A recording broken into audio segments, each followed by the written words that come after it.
then they create control. Over the world headquarters in Switzerland of the World Masonic Headquarters for World Freemasonry, over the door is Ordo ab Chaos, which is Latin for order out of chaos. And all Freemasons know that term, Ordo ab Chaos. Order out of chaos. The concept is to create chaos, to create the problems.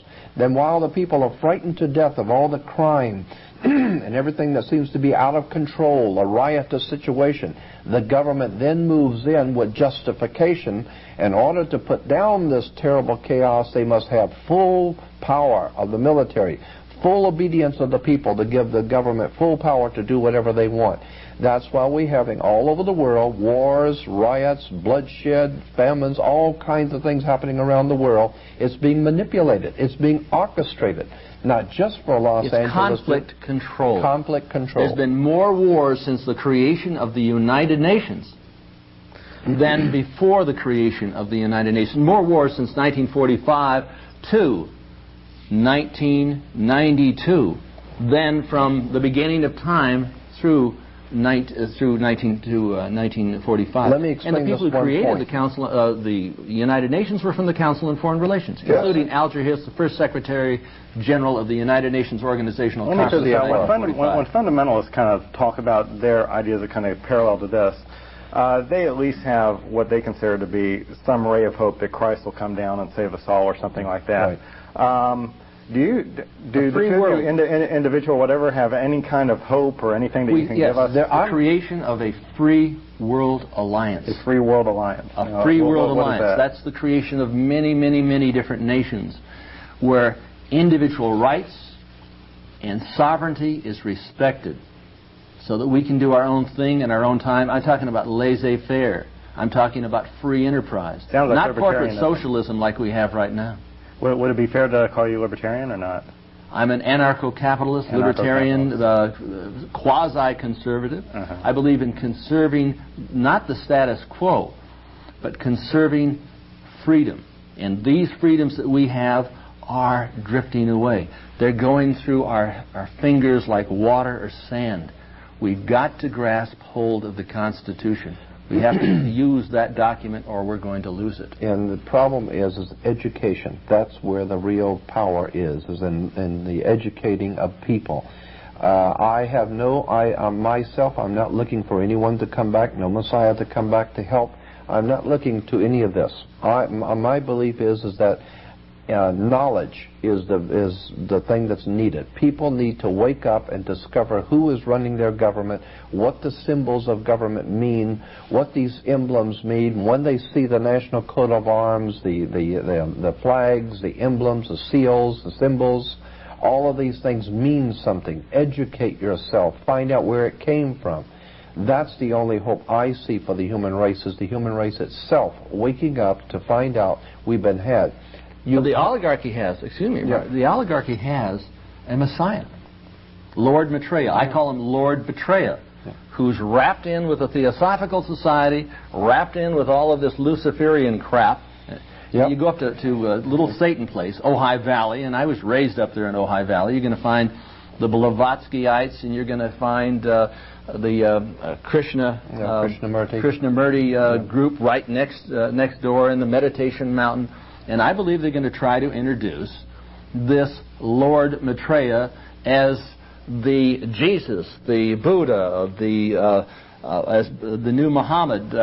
He's going to be all things to all people.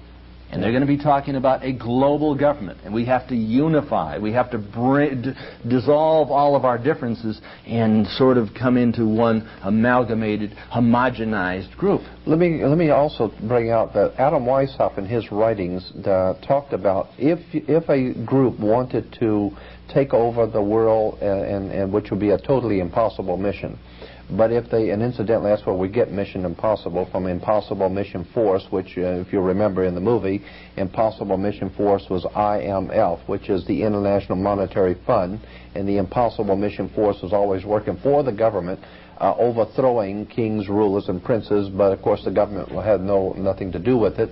And they were the bad guys, and the one world oligarchies are the good guys, of course. Yeah, and then right? television has been doing this for years. Then they have movies like Get Smart, Get Smart.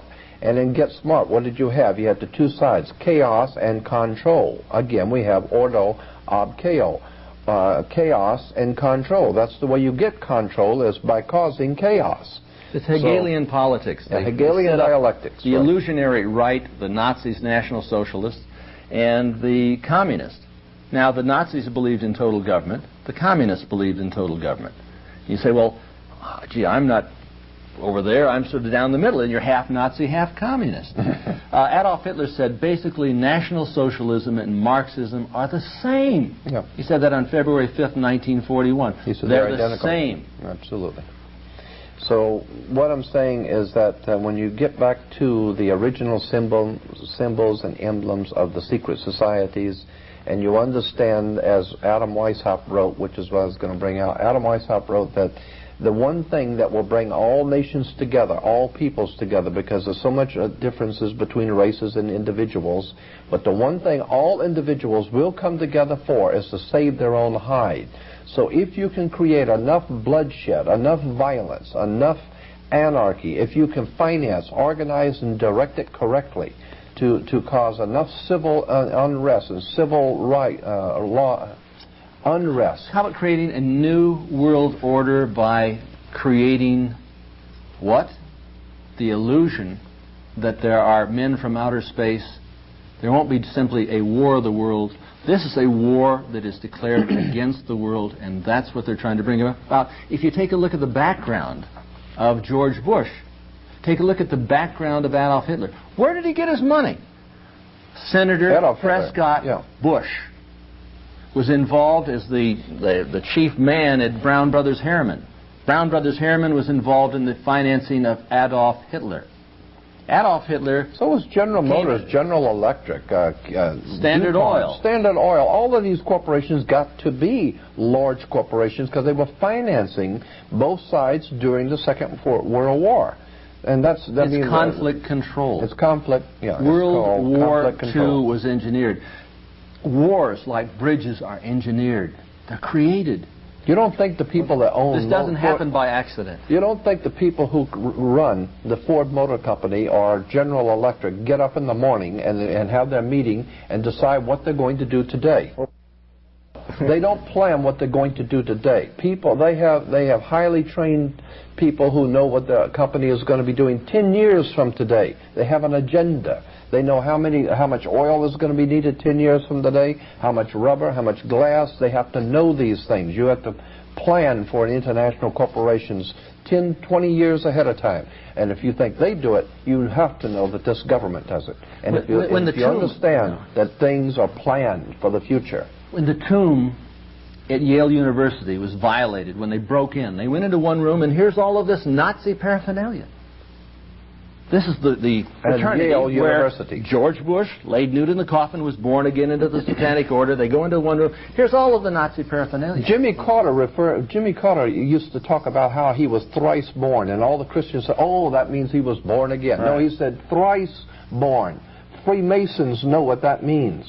If you're an occultist or into Freemasonry, you know what the term thrice born means. Hasn't got a thing to do with Christianity. It means that you have been initiated into the secret society. Okay, we're running out of time quickly here, and we're running out of time as a nation. Yeah. Well, this is certainly a tall order. I mean, I used to think that Campus Crusades... Well, ladies and gentlemen, if you think you've had enough, don't you ever tune into this program again, because in my estimation, there's no such thing as enough, and I'm going to continue to shove this down your throats until you understand it. For those of you who want more, listen to the Hour of the Time every Monday through Friday night. This is evidence of double-mindedness. This is evidence of the fact that we don't really understand how we, the people, are being manipulated by the powers that be, the high cabal, the forces of evil. If you want to try to put a definite label on it, you're going to play into the hands of the organism itself.